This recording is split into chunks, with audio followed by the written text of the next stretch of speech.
Hello my fellows, hope you're all doing okay. Thank you so much for joining me for today's video. Many of you requested that I do a video comparing the Rhaphidophora Tetrasperma tissue culture variety and the non-tissue culture version. Now I do have both plants in my collection and I've had them both since 2019, so I've observed a couple of differences between the two. So if you're interested to hear my take on the differences, then definitely keep on watching. Now I'm not saying that one is better than the other, it all comes down to your personal preference, and for me personally, I really enjoy just having both of them in my collection to watch them grow and observe further differences between the two. But before we get started, if you're new around here, my name is Grace and I post plant videos every week. So if you're interested in planting content like this, feel free to hit that subscribe button and ring the notification bell so you get notified when a new video is out. And by the way, guys, I am planning to film my entire Anthurium collection video, so stay tuned for that. So way back in the beginning of my houseplant journey, I was really intrigued by this topic because I was obsessed with the Rhaphidophora Tetrasperma. I really loved the fact that it looks like a miniature version of the ever so popular Monstera deliciosa with the fenestration, but also the fact that it grows quite linear in the growth pattern, so I really enjoyed that aspect about the plant. However, it was quite difficult to find back then, and when I finally managed to get my hands on this plant, I noticed slight differences to the ones I had seen on the internet. And turns out I had actually purchased the tissue culture version of the Rhaphidophora Tetrasperma. And how did I know? So I'm going to show you them side by side so you can tell me what you see are the differences between them in the comments down below. So here you have the Rhaphidophora Tetrasperma non-tissue culture variety, and here is the tissue culture version. So I think right off the bat, you can probably already tell that there are some noticeable differences between them, but let's go through them together. First of all, one of the main reasons why I absolutely fell in love with the look of this plant is because of the round chubby leaves and also the wide fenestrations. So I'm going to show you the Rhaphidophora Tetrasperma, that is the non-tissue culture variety, and as you can tell, the leaves are actually quite wide. And also the space between the fenestration is also a little bit wider. So as you can see here, and this one here, and this one, it has a very distinct shape to them, I find. And if I show you the Rhaphidophora Tetrasperma tissue culture version, this is what they look like.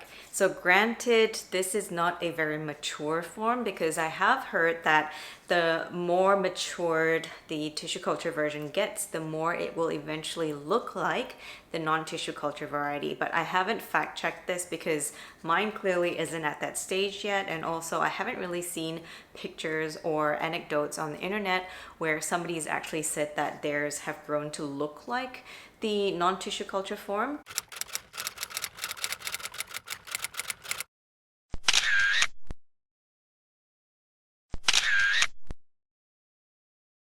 And I've also seen pictures of some very established Rhaphidophora Tetrasperma tissue culture variety that's grown, all the way up to the ceiling, but it still looks like this. So what I mean is, as you can see, the leaves are narrower in shape.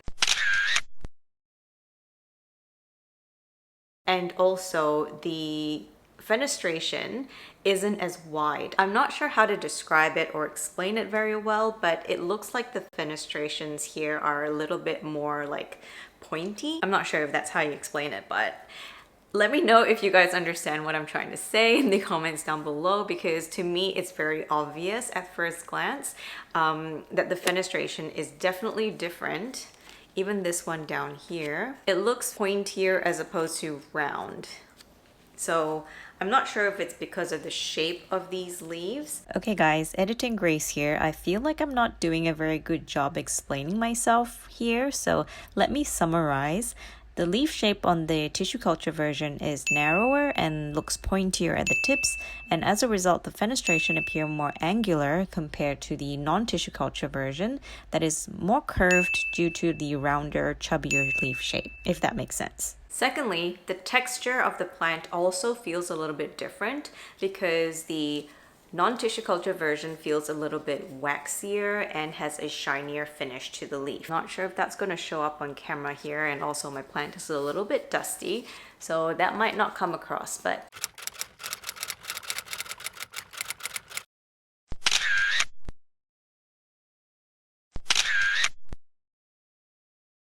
Whereas the tissue culture version has a little bit more of a satin look to it. It's not as waxy as the non-tissue culture variety, but it still has a little bit of sheen to it.